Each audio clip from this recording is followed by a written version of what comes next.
Thanks to our Patreon members for helping to make this episode possible, and we're now available on all the major podcasting platforms. You can find more information at the links below.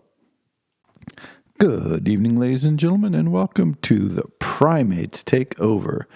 Now, if you look at a graph of, I've mentioned this earlier, if you look at a graph of the global population of humans, starting in, say, a few thousand BC, and then up till today, what you notice is right around 1700, a little earlier, a little later, wow, the line just goes up. Population just explodes. I mean, it goes vertical. It's shocking. And the transition from, the 1600s to 1900, when we're looking at, I think, thousands of years, and then all of a sudden in this very small window, the population dynamics just fundamentally alter. There's this massive transition, and we live in that world.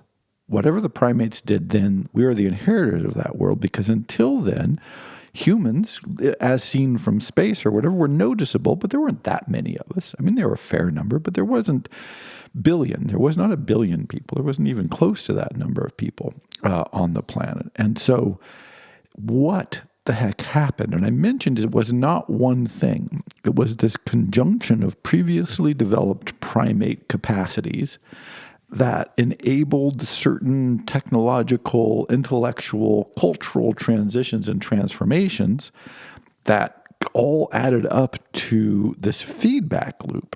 And this is where the primates, along with, like I said, and this is probably all most reliant on literacy and the printing press. I mean, I guess it's arguable, but I do think the ability to store knowledge, spread it dimensionally across the geographies and through time, and for it to be received and receivable, again, across time and space, it transformed, as I mentioned the last one, the inherent primate capacity, which is to remember a bit of the past and imagine a bit of the future. That capacity existed in primates too, compared to other animal species, more. Primates, it's not like primates were super great at it, but they could have lifelong relationships. They'd behave in ways that projected in the future that I mentioned at the very beginning of this.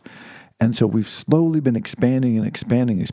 Now we've externalized that capacity. The printing press, literacy, language, all of that evolved and allows you to externalize it and then spread it. So again, now knowledge can travel across time and space. And all of a sudden, this is huge, because something that's developed in one plot that's really helpful now has a much higher probability of spreading and being picked up someplace else by another group of primates. And then they develop it further, and then it goes back to the original group of primates, and so on and so forth. And so that acceleration of change and that acceleration of capacity to remake your world and imagine it as being different, and now even more different, wow, that is profound. So what was being passed around along with this, and what was the technological innovations, so they call it the second agricultural revolution, it's multiple fold. So let's start with one aspect of this, which is the introduction of New World crops to the Old World. New World being Central, South America, North America, discovered by the Old World, of course. If you're in the Old World, this is how this scores. It looks different from the New World, but this is the language that's generally used. And the two main crops that are looked at here are potatoes and corn, maize. And both of these hugely important, particularly potatoes, but corn also. And what happened is potatoes are bizarrely calorie dense and easy to grow. And so what they're doing these experiments, and they estimate that, an acre or a little over an acre could support a family, and they're bizarrely nutritious. And so, sort of the Irish model was you have a cow and you have an acre or so of land, and that's enough. You're good. You've got a complete nutrition, I wouldn't, not wildly nutritious, but pretty nutritious diet. And you've got plenty of food, and hey presto, you're off and running. Corn does a similar thing. Corn is I think it's like 50 to 70% more calorie dense, a little bit easier to grow, grows different places than wheat, for instance. So again, it's not that this is a multiplier, but it gives you this percentage increase, 50, 60, 70% increase with less labor input. And so it does both. Now we've got more food and we're getting it with less work. And so it frees up more of the primates to go to the city, to develop new things, to have more free time. They don't have to work. You aren't spending 90% of your time trying to get the calories to survive. Now you have maybe some of the monkeys don't spend any of their time doing this, and increasing numbers don't, but even the ones that do are now able to do less work. And so they have more free time, which of course helps with the spread of literacy and so on. And so if you read the histories of this, you'll see that the discussion of corn and potatoes always comes up as an important aspect here. But remember, corn and potatoes are a byproduct of a lot of other things, navigation, sailing technology. Well, how did all that come about, right? And metal, don't forget, those sailing ships aren't going out there with no iron in them. And so the refinement of iron, the ability to record and create maps or navigational aids that allow you to actually reach the New World semi-reliably and make it back not dead, is hugely important, right? Because otherwise you can go, but if you can't get back and spread the word and try to communicate with people with what's going on, right, this doesn't work. And so it is both the spread of the ability to reach the New World, to bring the new crops back, to be able to experiment with the crops, and then to be able to convince other people. Like, think of the, farming is very conservative, even today conservative in the sense of like, look, I know this is going to work, and I don't want to plant something that doesn't work. If you actually live or die or starve by the production of your crop, you're like, look, the potatoes, that looks interesting, but I know that rye will grow and I won't die if I plant rye. What you're telling me is if I plant this new crop, I'll do better. But if it goes wrong, I'm going to starve. My family and my friends, we're going to starve. And so I want to do better, but what's really great is not starving. So there's the reward system, the incentives are very difficult here. It's tricky. So it takes a while for this to spread, about a century actually, maybe even a little more than a century. And so what you're looking at as you progress through this period is the slow adoption of corn, slow adoption of potatoes. But once it gets going, people go, hey, well, now that looks pretty good because those folks are definitely not starving, and that's super good. And their kids are able to go to the city or do something else or improve the farm or, again, it frees up time, it frees up labor to do other things. And so people start doing other things. And then, again, you get that feedback loop. Along with this, you also get, again, this is an information education notion, which is you start getting crop rotation starts coming in. And this probably comes from the Netherlands into England, and this starts to spread out from there. But people start really looking like, hey, if you rotate your crops, if you plant clover, if you do these sorts of things, then your production will go up manifold. Right? You get a lot more production. But notice what this takes. Crop rotation means now you're having to think across years in your crop management. So this requires record keeping, it requires knowledge, it requires education, it requires the passage of these sorts of concepts from continent to continent. So it's not, again, it's not a one factor. There's not one moment where all this starts to work. It is this a series of feedback loops with all of the other aspects of primate society that has already developed. And it leads to, again, these increased yields. One more to mention here is they start changing the way you disc fields. Like there's new technology coming in with harnesses and the way you disc. Do you disc deep? Do you disc shallow? Understanding with crop rotation that different ways of plowing the land has different impact. Understanding better crops to plant in better places. So now you have a wider variety of crops to plant, which means that you can maximize return on the same amount of land. Hugely important because now you're like, oh, well, this land would be better suited to a corn, potato, rye rotation. And that land over there, we can probably do wheat and clover. That'll be better for that over there. Over there we'll do, maybe some sorghum and, something, right? And so you get these and we'll leave it to pasture because we want some cows around for milk and such, so on and so forth. And so you get this evolution of the capacity to choose from a wider variety of crops, which means that the land you have is more productive because you're putting a better crop there. You have crops that are simply just more productive. And then you have increasing knowledge about seed breeding and seed selection, and it's just being done more carefully with better records, again, literacy, writing, passing it down. And so all your crops pretty much start becoming more productive as the seed selection becomes more aggressive.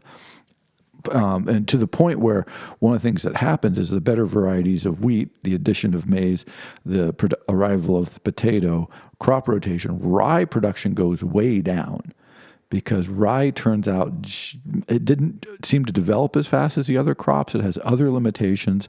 And so while people were planting a lot of rye, because of the various aspects that it had, there were better crops once you know how to grow them better, once you understand them better, and once you have better seed, and everybody starts shifting over there. So you get this phenomenal transition that takes place.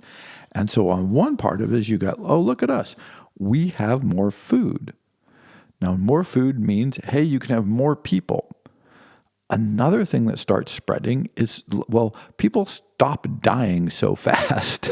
I know that sounds weird, but it's good not to die. And if you look back on the statistics of, life expectancy, and you'll go, like life expectancy, and I don't know, pick a year, 100 AD is like 36. And then today it's whatever it is, 75, let's just say. What's important is you go, wow, our life expectancy has doubled. Yes and no. So yes, the statistics aren't wrong, but this is the problem with, reading statistics. They don't mean anything in and of themselves, right? You always have to know. So usually if you get a really low number like 36 or 32, or I've even seen some that are lower, the problem is if you were born, you were I think the chances of dying before you reached 12 were really high.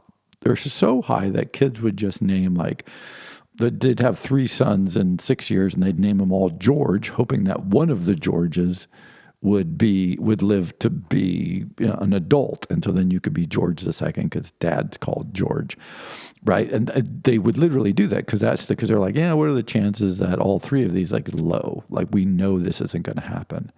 And so there was this as diets get better, as there's a slow education in sort of hygiene. We don't have a disease theory or a microbial theory of disease yet.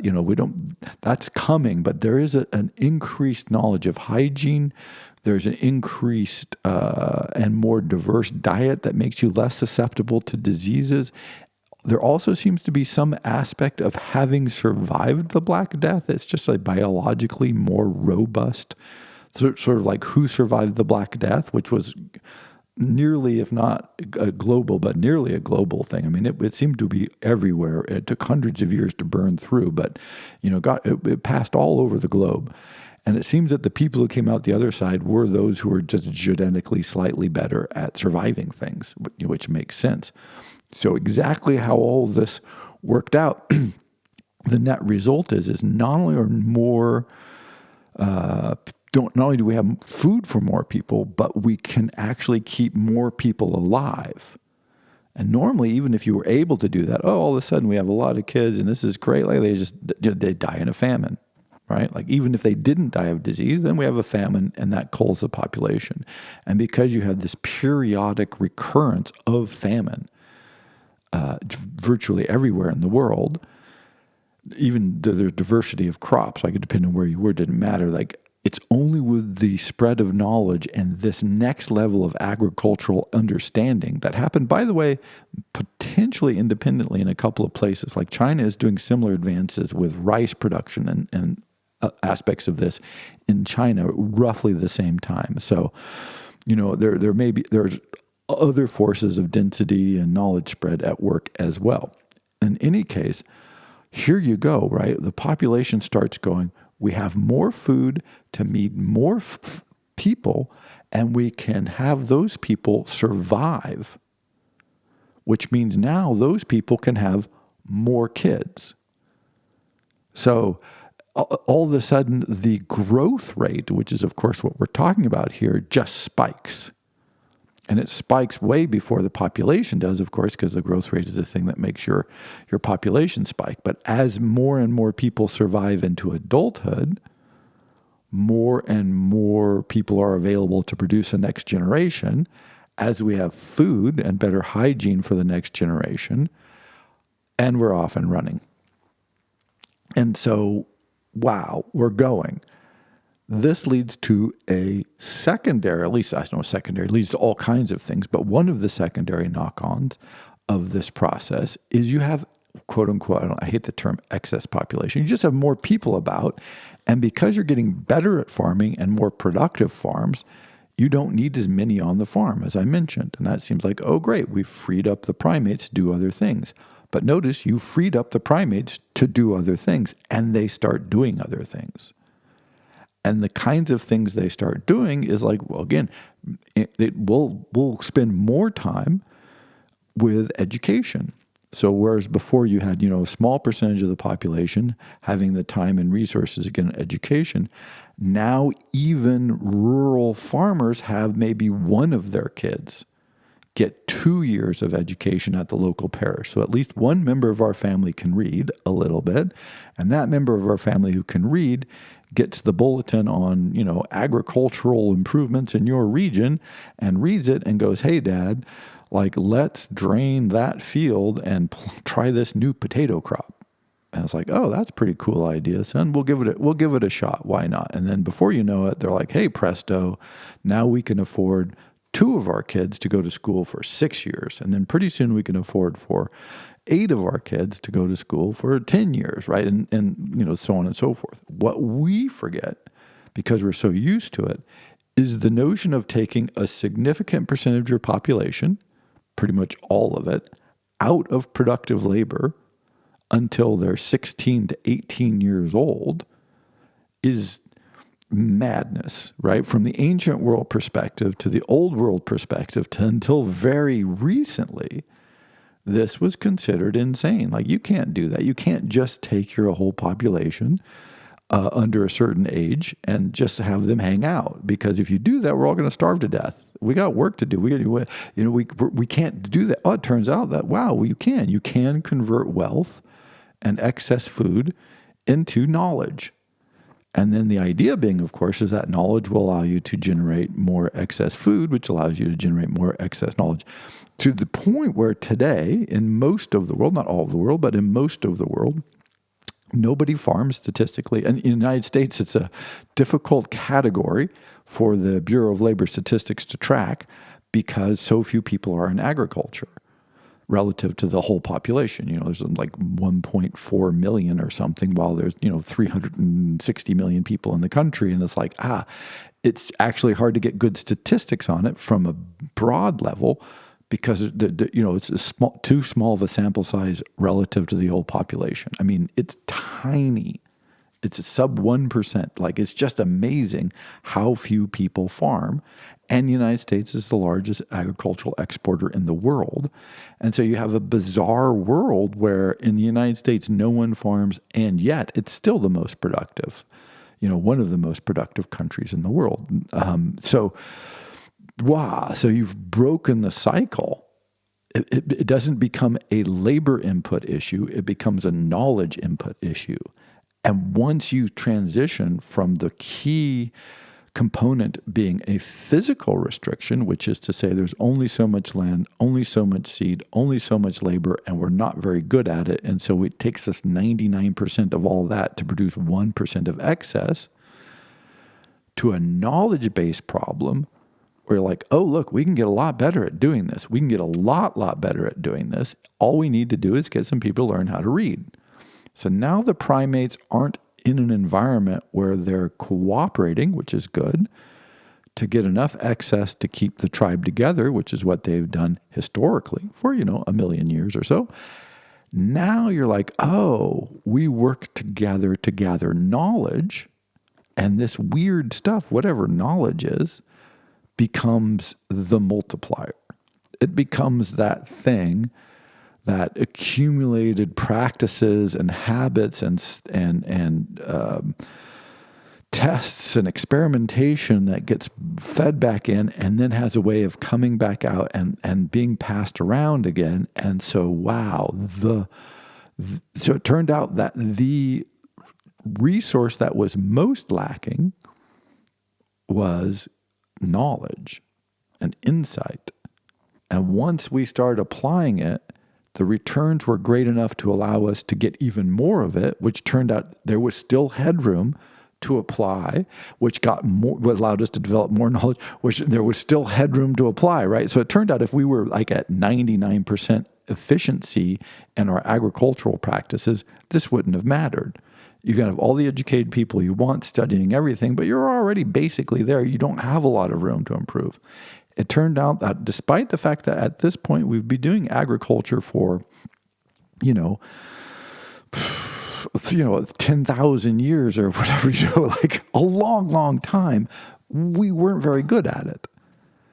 And it's this accumulation of techniques and the ability, again, to spread and communicate and test and reinforce and all that became the choke point.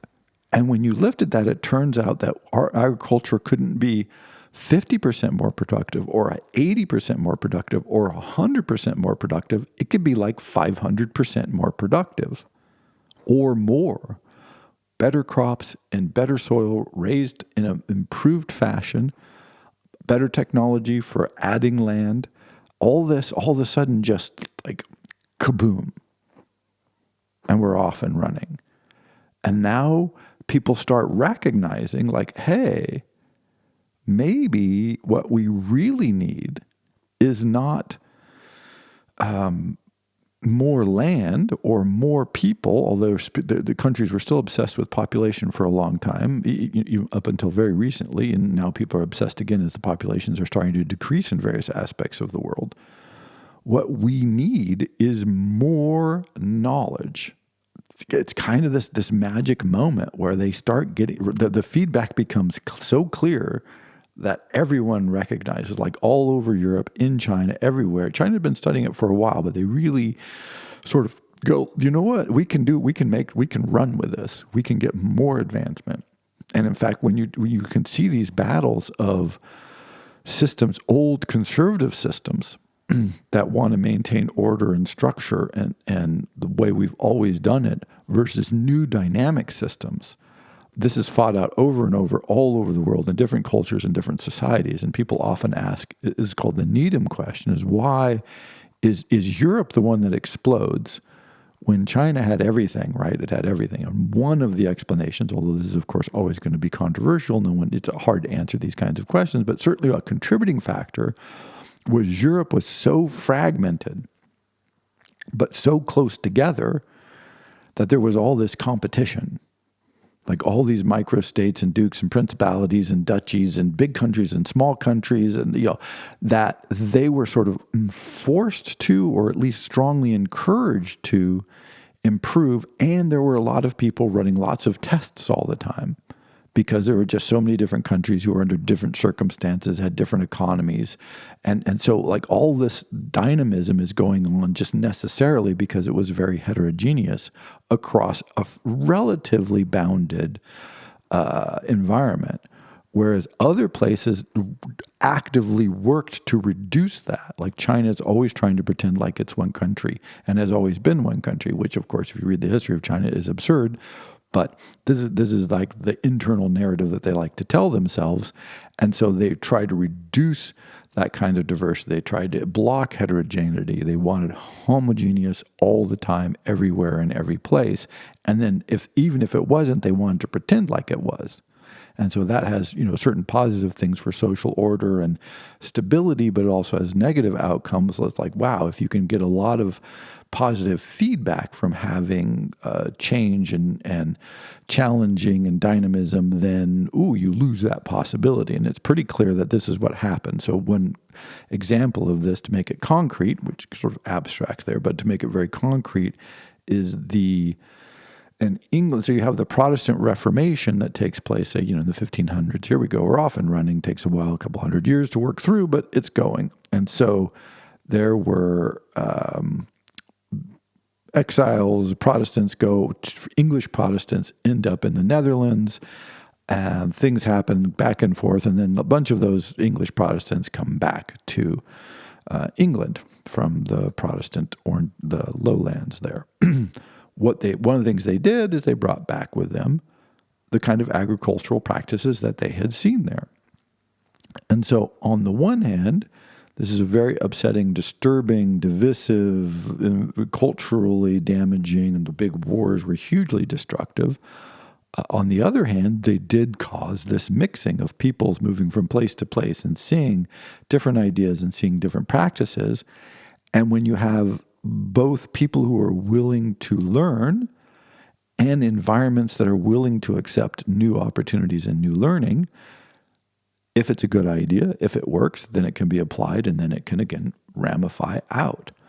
And that, again, I know it sounds sort of abstract, but that's kind of what's happened. And to understand the world we're in today, I think it's really important to understand this inflection point in history when the choke point on just about, not everything, because we live in a finite material world, we have finite material bodies, but what that means, so people always say this, like, oh, well, there's only so much farmland. And it's like, well, yes and no.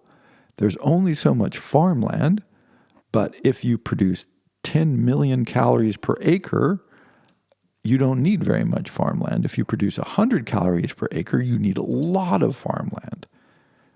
And what we are is someplace in between. There's so what looks like a material restriction in the world, how much farmland is there, turns out moreover, or more likely, or is better understood as an intellectual restriction, a mental restriction, a capacity restriction that says no.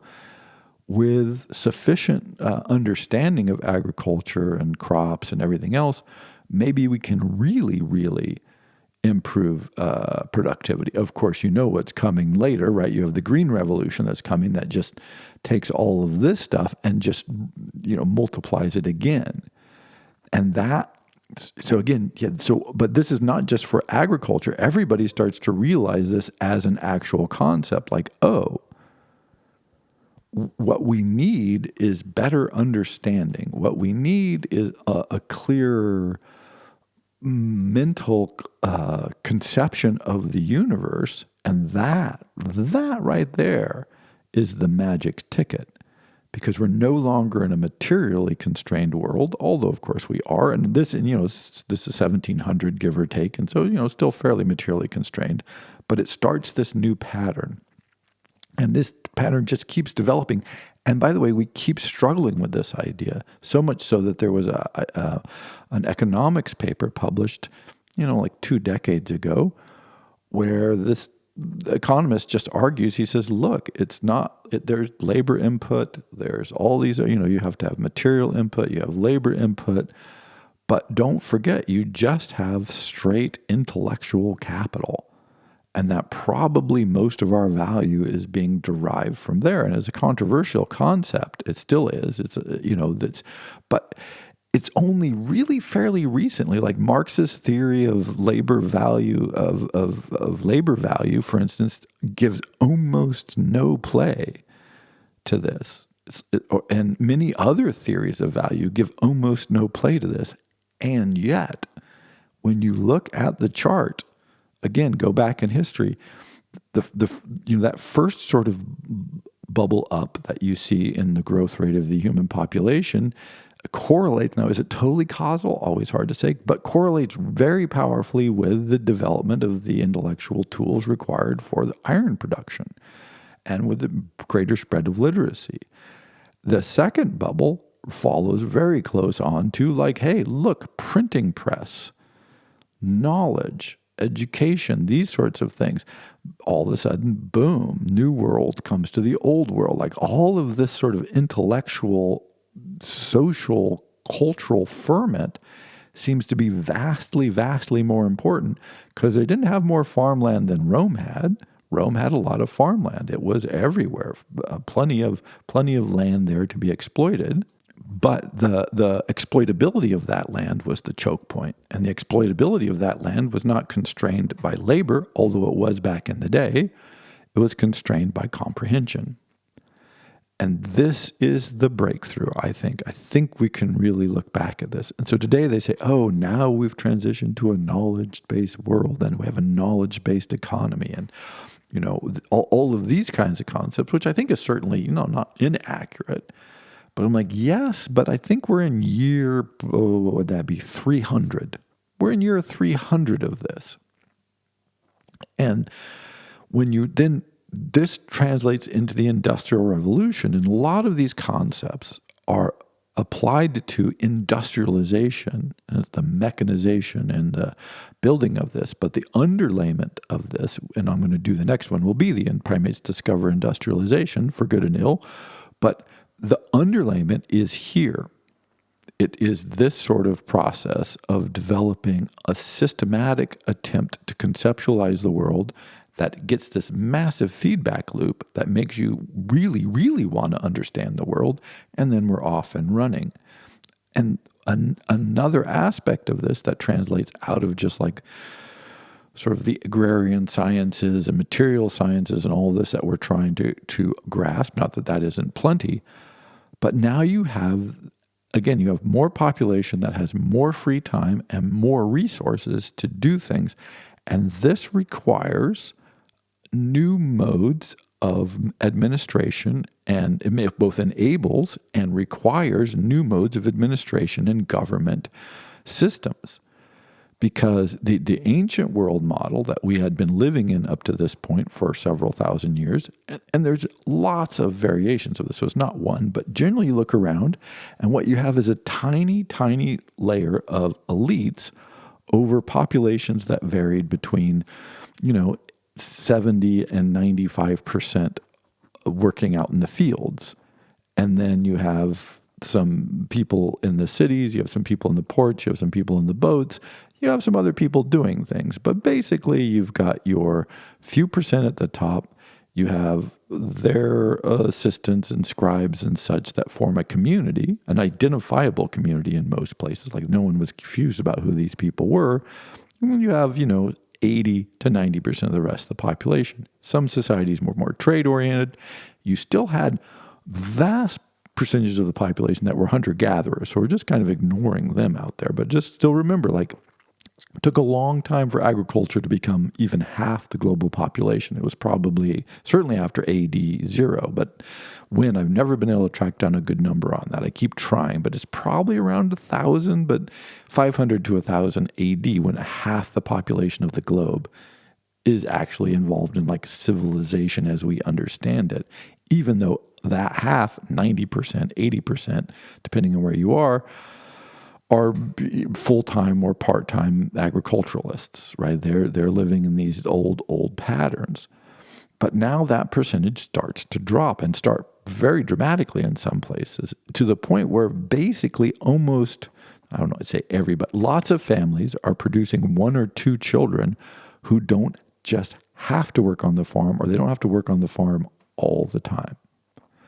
And so you're creating a class that has free time and free resources to a certain degree. And wow, what do we do with that? How do our government structures, how do our control structures, how do our social organizations adapt when all of a sudden you have lots of people with lots of free time? One of is the boom in education and literacy. And people go, literacy as if it's a natural thing. It's not, natural. It occurs and evolves because people have the time and resources and outlook that allows them to spend it moving towards literacy, moving towards these sorts of goals, thinking about the world in different ways. And we know what's coming, right? We know that this leads to all kinds of confusions and complications because when you give increasing numbers of people free time and education, they do crazy stuff for good and ill, right? It's just the human capacity. So the primates are setting themselves free. And we see this in that population curve. And what happens is we break through, I think, right there. I mean, again, where exactly that inflection point is right around 1700. But look at the chart yourself. It is shocking. The population sets itself free. The primates free themselves from the material constraints that had, for almost the entire population, for almost all of history up to this moment, chained them to certain social orders in which 80-90% of the population is spending virtually all their time in a struggle not to die.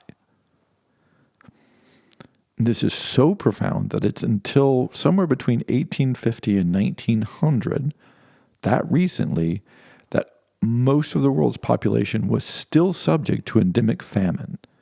Meaning that if you were alive in 1870, the chances of you getting through your life anywhere in the world without experiencing at least 1 or 2 or 3 periods of pretty intense hunger were kind of low. Endemic famine was the mode of the world until whatever that is, 150 years ago, maybe less. And the move out of that, the move out of a world in which the material constraints as we understood them were so great that we had escaped from the limitations of small-scale primate groups. We could have some cities, but most of the primates were still stuck in this other pattern. And now increasing numbers of the primates are freed up. They're freed up to pursue education. They're freed up with resources to have other goals and other outlooks. They aren't just utility value toward survival. And if you look at primate groups, what they do when they have free time, when they have extra resources, which is actually quite often, they were good in their environments, they messed around. They played. They were creative. They built nests. They climbed up in trees and threw rocks at each other. They had a big time. That's what primates like to do. Now we've taken not a few primates that are generally free or a lot of primates that are occasionally free. We've just broken through those barriers, and all of a sudden we can provide lots and lots of material goods and lots of possibility for just enormous and soon absolutely astonishing number of primates. And it completely transforms things. People keep comparing the world like, oh, we're declining like the Roman Empire, we're falling like this or that. And it's like, well, maybe, but no. No, the comparisons are just so inapt because Roman Empire, despite all their capacity, despite all their intellect, despite all their genius, was still struggling with some very, very fundamental material restrictions that they could not overcome, that they struggled to overcome. All their aqueducts and viaducts and their big ports to try and bring grain into Rome. These were huge struggles for them that they met, but it required this continuous effort and still had huge percentages of their population doing fundamentally just agriculture. Wow. And the population was not growing that much during the Roman Empire. Very slow increase. And then, boom, free monkeys to go everywhere all the time. And this is when the primates take over. This is when our world, as we understand it today, I think really and truly begins. Because it's now a world not of physicality and materiality. Of course, it always is that. But it's now one that becomes denominated by primarily the intellectual, imaginative, linguistic, all these other capacities that primates had in their nascent, outlook. And we see it in this very sort of embryonic form. And now you get, again, the printing press last time gets ramified into this just curve of population explosion that is not because of crops, not because of metal, not because of the New World and the Old World and new science and all this. It's because the primate brain takes over. And now we're off and running. And then soon we'll see the Industrial Revolution, which is just the direct outgrowth of this. Thank you very much.